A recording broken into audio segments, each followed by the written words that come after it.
오늘은 10계명의 제9계명과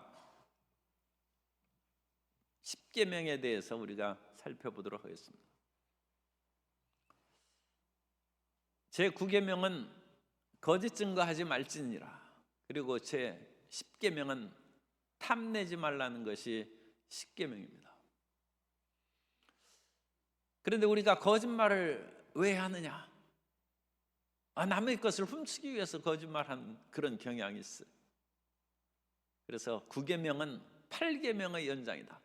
도둑질하지 말라는 계명의 연장이고, 또한 도둑질하는 그 마음은 탐심에서 나오기 때문에 10계명의 탐내지 말라. 내 이웃의 집 안에 남종이나 여종이나 집이나 그 전토나 아무것도 우양이나 탐내지 말라. 그래서 8계명의 연장으로 그와 같이 생각하는 주석가들이 있습니다만, 그렇다면 8계명이 너무 강해지죠. 9계명과 10계명은 8계명과 달리 훨씬 더 깊은 의미가 있습니다. 그 의미에 대해서 오늘 우리가 말씀을 살펴봅니다. 제9계명은 거짓 증거하지 말지니라. 출애굽기의 본문과 신명기 10계명이 이 두 군데 나오는데, 이 두 군데 나오는 계명이 우리가 10계명도 문자적으로 똑같지 않다는 것을 알면 참 놀라운 것이죠. 그래서 이 두 계명이 히브리어에 보면 본문이 다른 단어가 있습니다. 물론 의미는 같은데 다른 단어를 썼어요. 그래서 거짓이라는 단어가 다릅니다. 거짓 증거하지 말지니라. 그런데 이 거짓이 어떤 것이냐? 그것이 출애굽기하고 신명기 본문에 다른 단어를 썼어요. 이 거짓이라는 건 샤케르라는 그 단어를 쓰는데, 샤케르라는 것은 원래 법정 용어로 법정에 나아가서 거짓 증거하지 말라는 것입니다. 법정에 나가서 거짓 증거하는 것은 그 사람을 죽이는 것입니다. 그것은 도둑질하는 정도가 아니라 살인죄에 그 사람의 심각한 재물에 대한 손상이 있을 수 있고, 사실은 이런 법정에서의 중요한 증거는 그것을 인하여 돌로 쳐서 죽임을 당하게 돼요. 그러니까 이것은 사형에 해당하는 그런 의미가 강하게 나타납니다. 그래서 거짓 증거하는 것은 굉장히 위험한 일입니다. 따라서 위증죄는 똑같이 그것으로 인하여 심판을 받는다고 그와 같이 말씀합니다. 신명기 19장 15절 이하에 보면, 사람의 모든 악에 관하여 또는 모든 죄에 관하여는 한 증인으로만 정할 것이 아니오. 그래서 증인을 한 사람 말만 듣고 집행하지 말라는 것입니다. 두 증인의 입으로나 또는 세 증인의 입으로, 최소한 두세 증인의 입으로 그 사건을 확정할 것이며, 만일 위증하는 자가 있어 어떤 사람이 악을 행하였다고 말하면 그 논쟁하는 쌍방이 같이 하나님 앞에 나아가 그 당시의 제사장과 재판장 앞에 설 것이요, 재판장은 자세히 조사하여 그 증인이 거짓 증거하여 그 형제를 거짓으로 모함한 것이 판명되면 그가 그의 형제에게 행하려고 꾀한 그대로 그에게 행하여 너희 중에서 악을 제하라. 그래서 거짓 증거하면 그 사람의 밭을 빼앗기 위해서 거짓 증거했으면 그 밭을 빼앗고, 그 사람을 죽이기 위해서 거짓 증거했으면 위증자를 죽이라는 것입니다. 사람들이 가끔 한 사람씩 찾아와서 교육자들에게 상담하고, 물론 저한테도 와서 얘기를 합니다. 그것을 잘 듣고 참 심각한 그런 문제가 생겼다는 것을 공감을 하지만, 그것으로 그 증거하는 사람을 당장 벌하지는 못합니다. 왜냐하면 한 사람의 증거로 오는 그것이 충분하지 않기 때문에, 두세 증인의 입으로 증거가 되면 그것을 공식적으로 조사하고 그 사실에 대해서 확인하여 어떤 벌을 내리든지 그 사건에 대한 그런 해결을 도모해야 됩니다.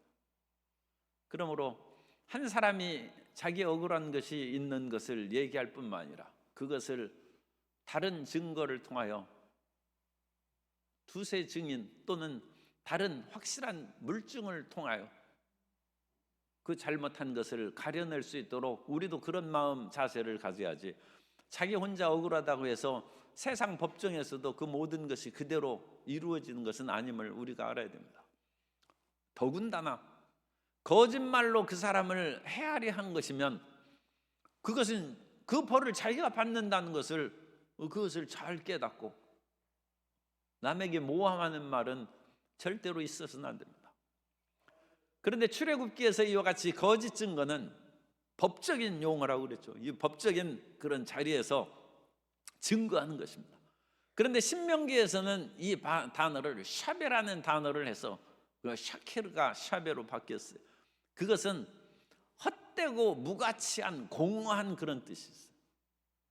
우리말에는 그냥 똑같이 거짓 증거라고 번역을 했습니다만, 헛된 증거, 무가치한 거짓된 증거 하지 말라고 해서 출애굽기의 본문보다 훨씬 신명기의 본문이 폭이 넓습니다.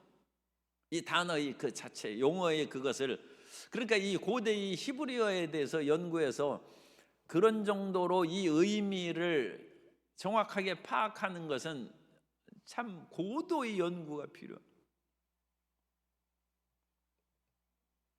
이 히브리어의 그런 3000년 전의 언어를 우리 옛날 그 학교 다닐 때 고전 공부하면 뭐 고려가요라든지 신라의 향가, 이두 그런 거에 대해서도 우리 말인데도 우리가 불과 500년 전, 1000년 전인데도 모르는 것이 부지기수죠. 하물며 3000년 전의 히브리어에 대해서 그 의미 정확한 것을 파악하는 것은 참 결코 쉬운 일이 아닙니다. 그러나 오늘까지 연구한 바로 의하면 우리가 야훼의 이름을 망령되이 일컫지 말라, 하나님의 이름을 헛되이 거짓되이 일컫지 말라. 그래서 하나님에 대해서도 우리가 얼마나 진실하고 확실하게 우리가 그 용어를 사용해야 된다는 것을 가르치는데, 사람에 대해서도 이 구계명이 그런 것입니다. 거짓 증거하지 말라는 것은 단순히 법정에 출두해서 거짓말하지 말라는 것이 아니라 평상시 생활에 있어서 참된 열매가 없는 진실한 것이죠. 참진짜 열매실자, 진실하게 사람에게 행해야 되는데 진실하지 않는 말로 이리저리 사람들하고 대화하고 말을 흘리는 그러한 삶의 태도를 바꾸라는 거예요. 그러니까 제9계명의 거짓 증거하지 말라는 것은 단순히 경찰서에 나가고 법정에 출두해서만 정직하게 올바른 말을 하라는 것이 아니라 평상시 우리 성도님들 간의 대화에 있어서 또는 친구들과의 대화에 있어서도 또는 가정에 있어서 부모와 자녀 사이 대화에 있어서도 진실을 하라는 거예요. 진실. 물론 모든 것을 다 얘기할 수는 없어요. 모든 것을 어떻게 다 얘기합니까? 그러나 그 말할 수 없는 것은 우리가 가리고 감춰둬야죠. 그러나 그것을 거짓으로 둘러대서는 안 된다. 거짓말하지 말라. 다른 사람을 편하고 즐겁게 하기 위해서 그 소위 하얀 거짓말이라고 하는 그런 정도까지는 어떻게 좀 봐줄 수 있을런지는 모르겠어요. 그러나 그런 것들도 가벼운 상태야 그것이 용납이 되는 것이지, 아주 심각한 문제에 있어서는 진실을 얘기해야 돼요. 가까운 사람이 암에 걸려서 한 달 만에 돌아가신다 그러면 아직 제정신이 있을 때 그 사실을 얘기해 주고 충격을 받지 않고 그 말 듣고 그 자리에서 또 갑자기 숨 넘어가면 어떡하겠습니까? 그러니까 충격을 받지 않도록 얘기해 줘야죠. 그래야지 그 얘기를 하지 않다가 열흘 지나서 인사불성이 됐어요. 그리고 한 달 뒤에 돌아가시면 얼마나 그 본인이 안타깝습니까? 자기 정신 있을 때 사랑하는 사람에게 할 말을 하고 또 정리할 것이 있으면 정리를 하도록 가르쳐 줘야죠. 그래야지 무조건 낫는다, 치료받는다 그렇게 해가지고 정신 잃도록 그렇게 놔둬서는 안 되죠. 그럼 우리가 하얀 거짓말에 있어서도 그 상태를 잘 우리가 상황을 파악해서 올바른 말을 해야 되고, 사랑함으로 같이 젊은 청춘 남녀가 사랑은 하지만 여러 가지 삶의 여건으로 인해서 같이 살 수는 없어요. 그런데 그 헤어지기에 앞서서 나는 당신을 절대로 사랑한 적이 없다, 그렇게 거짓말해서 서로 간에 어쩔 수 없이 헤어져야 되니까 내가 그 말을 해서 이별의 상처를 적게 하겠다, 그런 식으로 거짓말을 하는 것은, 그런 것은 큰 오류입니다. 왜냐하면 그것은 이별의 상처를 적게 하는 것이 아니라 사랑의 배신의 상처가 더 깊은 것이죠. 진짜 사랑한 줄 알았는데 막상 헤어지기에 앞서서 나는 절대로 사랑한 적이 없다고 하면 그 상대방이 얼마나 혼란스럽겠습니까? 그럼 우리는 이런 거짓말에 대해서 법정에 있어서의 그 같은 거짓 증거도 금해야 될 뿐만 아니라 헛된 말을 하지 말아요. 거짓된 말을 하지 않고 진실되이 살아가는 크리스찬이 되어야 됩니다. 그래서 우리 크리스찬들은 믿을만하다는 그런 사회적인 인식을 한국 교회가 만들어야 됩니다. 한국 교회가 여러 다른 종교에 비해서 참 우리 스스로 부끄러운 말인데, 그건 이미 몇십 년 전의 조사예요. 가장 융통성이 많고 거짓말을 잘하는 것이 기독교인이라는 거예요. 우리가 별로 구원에 있어서 합당하지 않다고 얘기하는 다른 종교의 그런 데서는 오히려 거짓말을 적게 한다는 거죠. 제일 믿을 수 없는 것이 크리스찬이다, 기독교인이라는 그런 조사가 몇십 년 전 나왔으니까 요즘에는 좀 바뀌기를 바랍니다. 바뀌었기를 바라는데, 우리는 제9계명을 우리가 심각하게 받아들여야 돼요. 거짓 증거하지 말라는 거죠. 내 이웃이라고 했는데 이웃이라는 것은 내가 함께 사는 공동체의 일원을 말합니다. 공동체의 신뢰를 파괴하는 것이 거짓말입니다. 10계명의 제1계명은 하나님을 중심으로 모인 언약 공동체를 나타낸 것입니다. 나 외에 다른 신을 내게 있게 말지니라.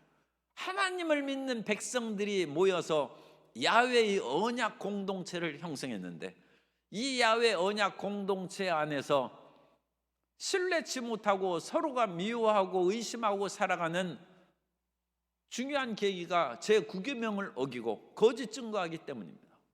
그래서 거짓 증거를 하지 않으므로 언약 공동체가 올바르게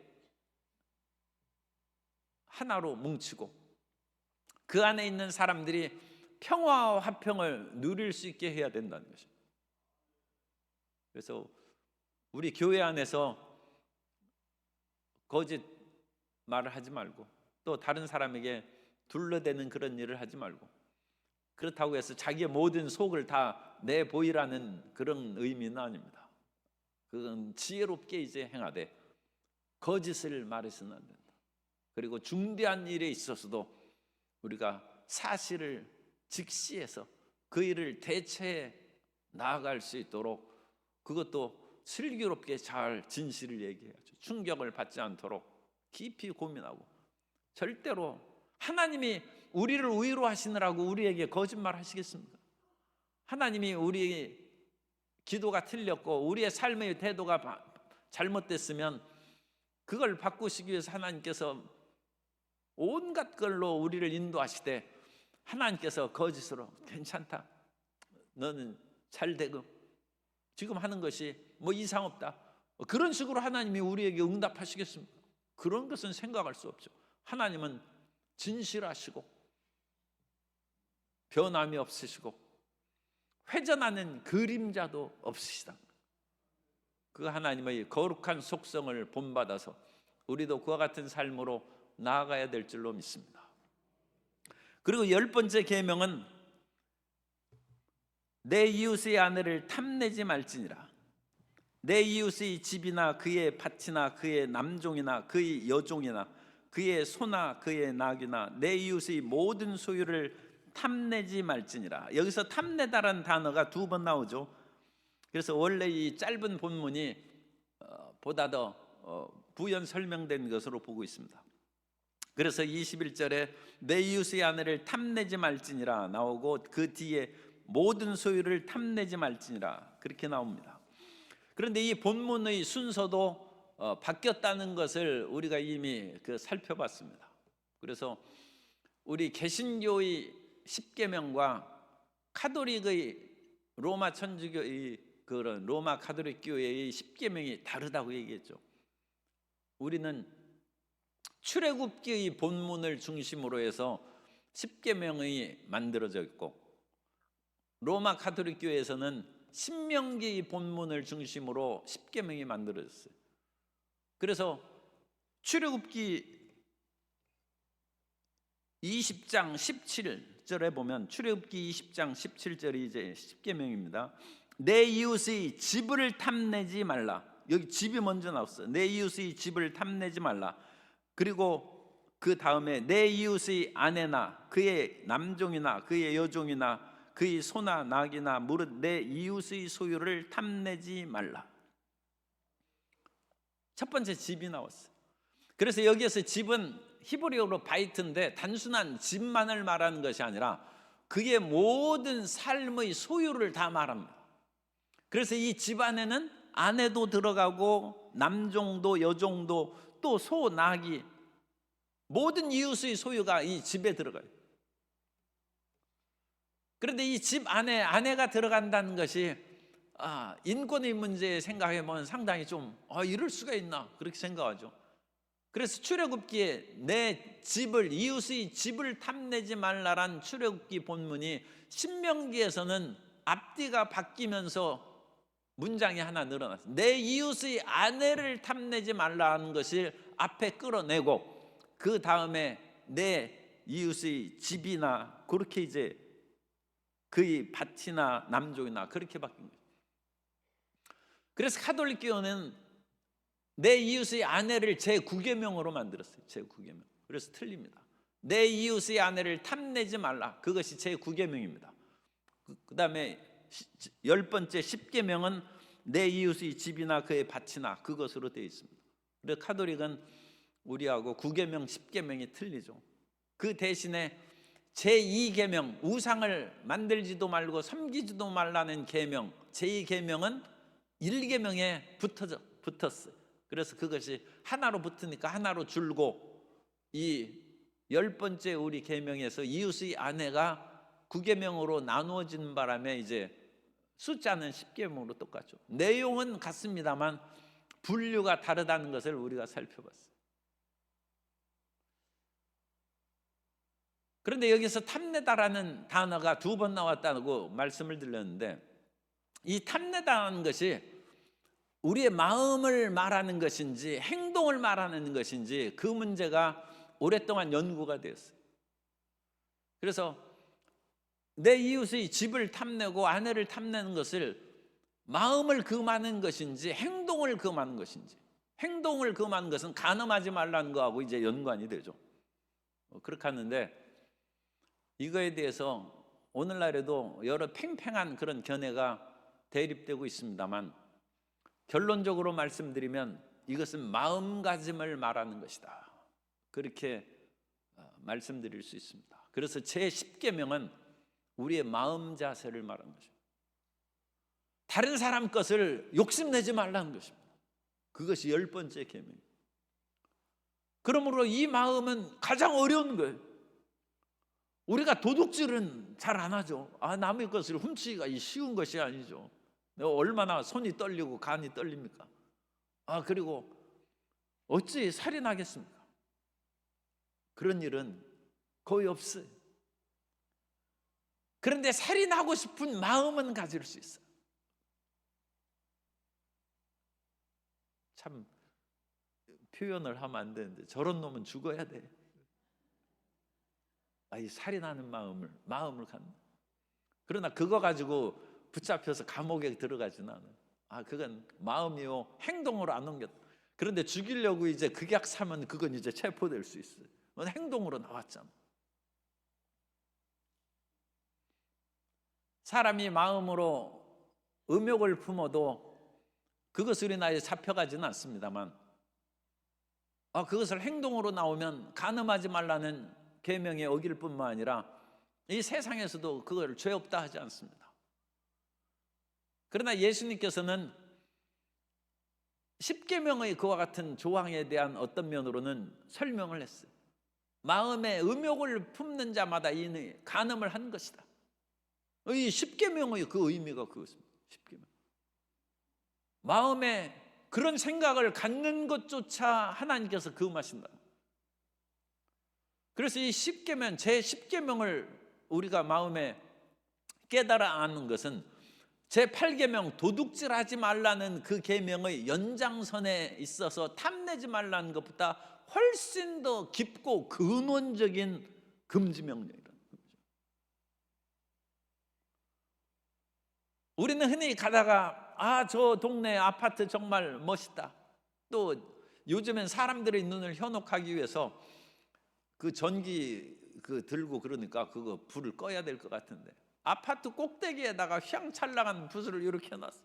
그래가지고 그걸 보면 저 집을 사야 될 텐데 마음의 탐식을 이렇게 수많은 광고들과 TV 또 그 무슨 뭐죠? 그 TV에서 화장품 이렇게 선전하고 뭐 옷 선전하고 저거 바르면 금방 내가 백설공주 될 것 같아. 그래가지고 빨리 지금 누르란. 저 옷 사고 저 무슨 천사의 날개옷 같아. 그거 사봤자 별거 없어. 그런데 사람의 탐욕을 자극합니다. 이 세상이 십계명으로 범하는 거. 십계명. 이 세상의 모든 그런 사업 그런 일에 있어서 자칫하면 십계명을 위반하는 광고가 부지기수랍니다. 사업하려면 그거 해야지 이제 그렇게 얘기할 수 있어요. 그런데 지금 우리는 성경 얘기하는 것이지 사업 잘 되는 거 내가 방해하려고 하는 것은 아닙니다.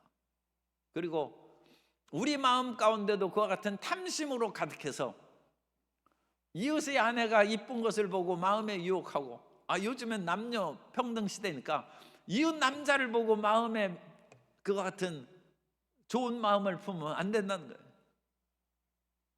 이웃의 집에 대해서도 그렇다는 거예요. 이웃의 밭을 가봤더니 나도 이제 노후에 그같이 텃밭을 좀 만들어야 되는데 가보니까 이웃 어떤 그런 사람의 텃밭이 너무 그거 탐내가지고 막 그러지 말라는 거예요. 텃밭 없어도 그냥 살 수 있어요. 예전에는 나귀를 타고 다녔어요. 나귀가 자가용입니다. 그래서 사사기에 봐도 어린 나귀 30을 타고 다닌다. 그 사사는 얼마나 사사로 월급을 많이 받았는지 모르는데 자기 자식들에게 나귀 자가용 30대를 사줬어요. 벤츠 30대를 사줬어요. 엄청난 부자예요. 그거 잘했다는 것이 아닌 것 같은데, 그죠? 그런데 우리가 지금 조그만 그냥 차를 타고 다녀요. 그런데 옆에 보니까 너무 좋은 차를 하고 타고 다니니까 나도 저 차 타야지. 탐내지 말라는.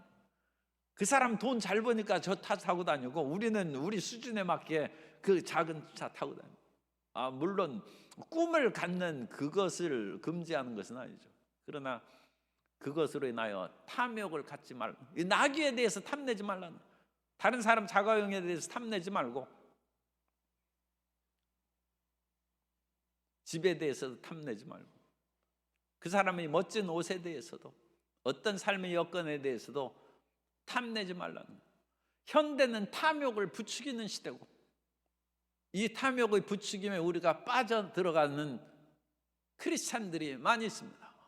그러나 십계명의 의미가 지금 행위를 뜻하는 것이 아니라 결론적으로 마음을 의미하는 것이다.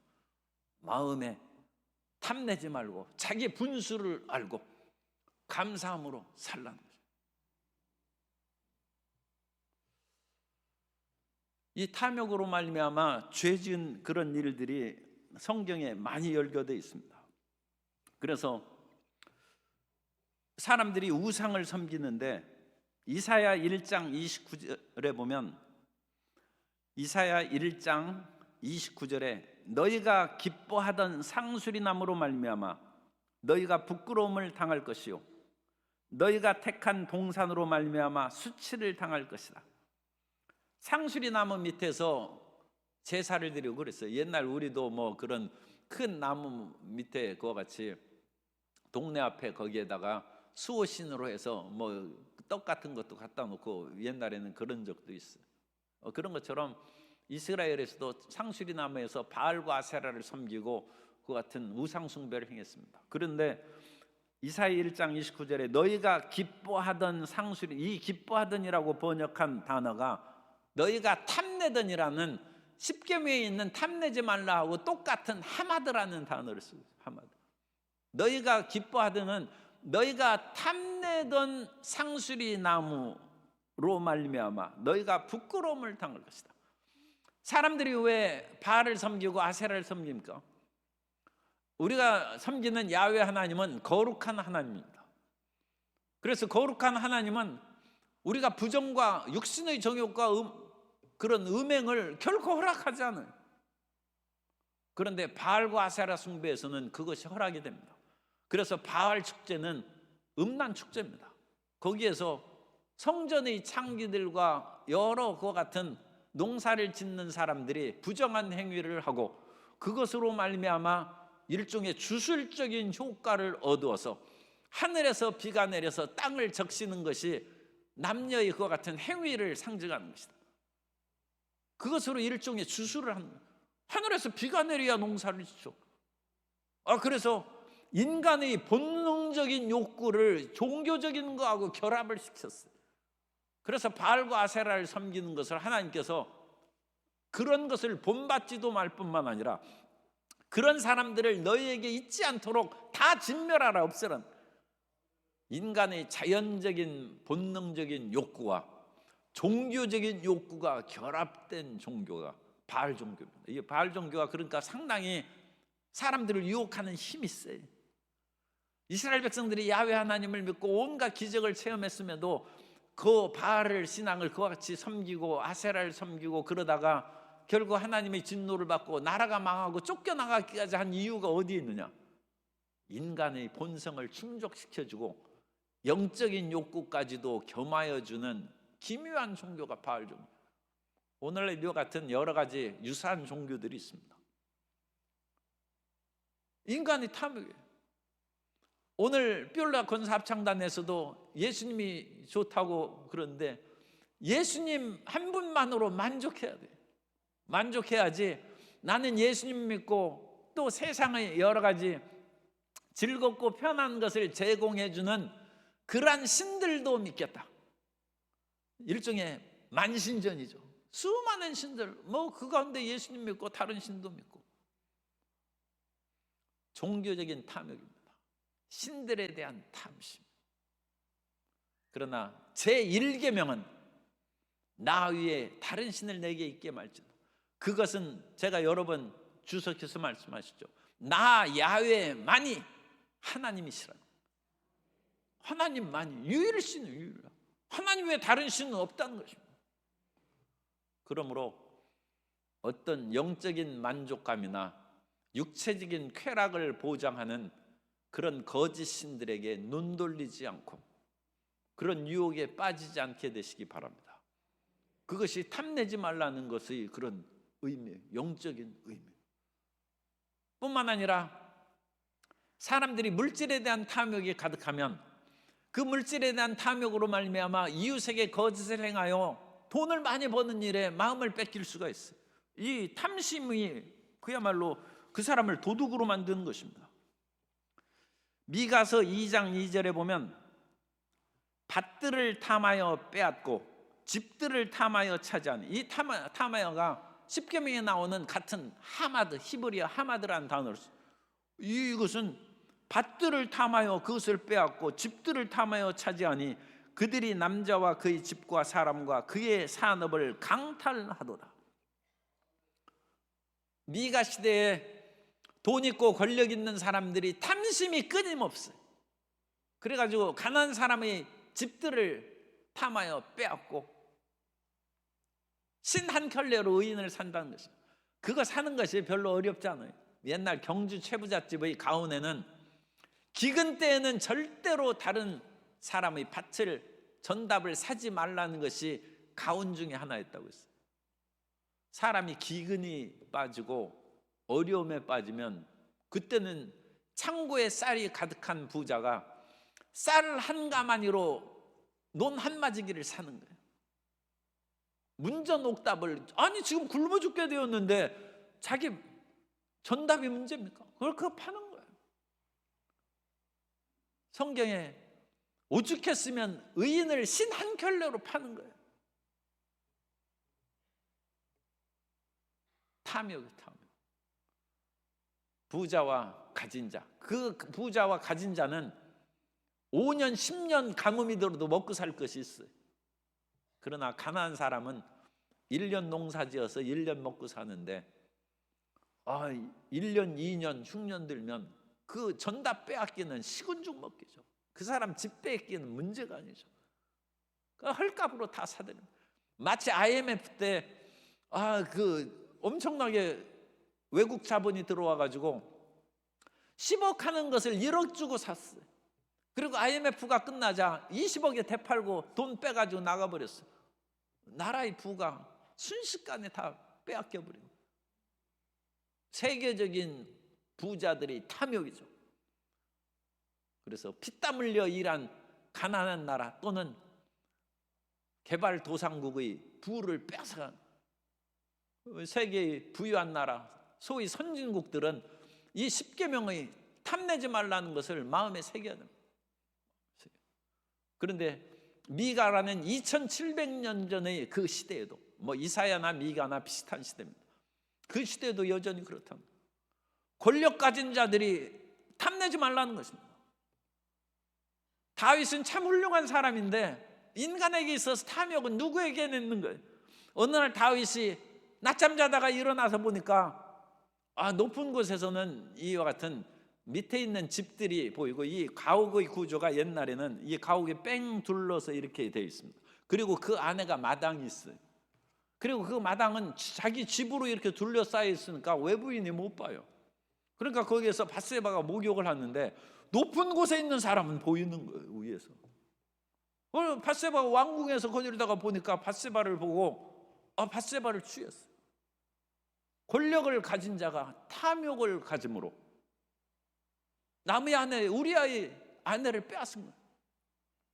우리 아내를 빼앗으로 말미암아 10계명을 어김으로 간음하지 말라는 7계명을 어기고 그것을 막기 위해서 거짓말을 하는 것이죠.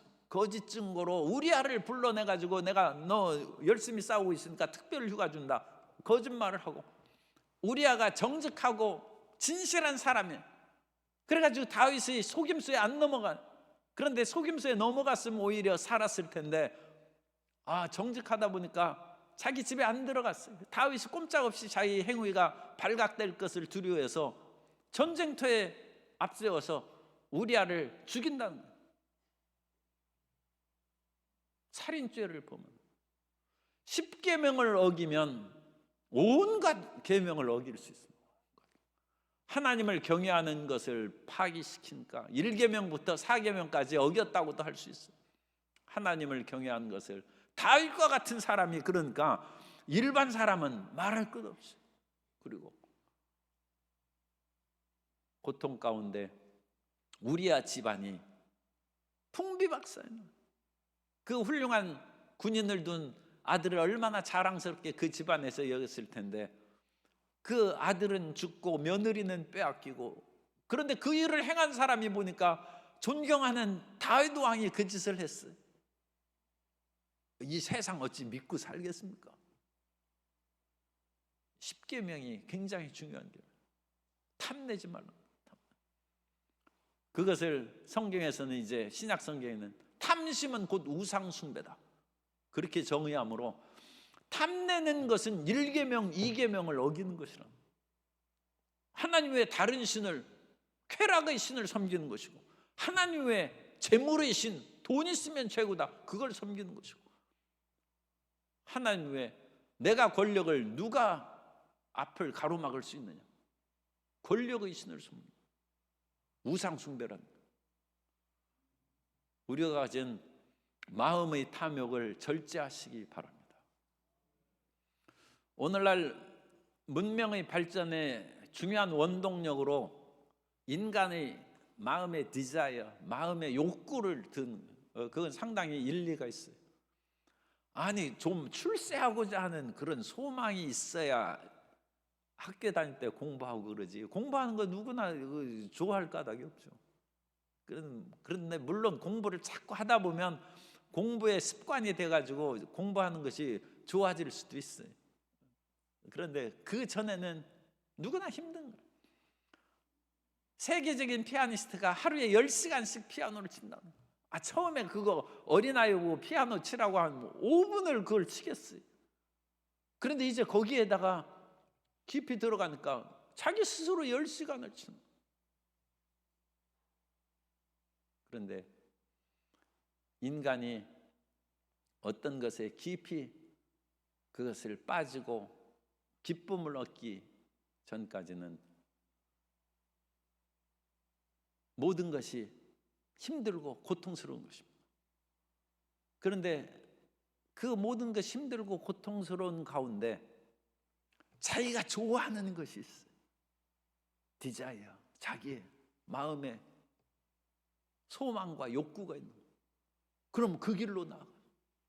물론 이와 같은 욕구가 긍정적인 것이 돼야지, 도박하는 거 좋아하고 온갖 음란 방탕하는 거 좋아한다고 그 길로 빠져나가면 오래 못 살죠.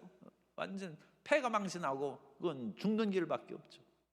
그런데 그 마음에 좋은 욕구가 있어가지고 나아가면 그 사람은 학문의 길로 나아갈 수도 있고, 훌륭한 의사도 될 수 있고, 훌륭한 예술가도 될 수 있고, 그것으로 인하여 과학자도 되고.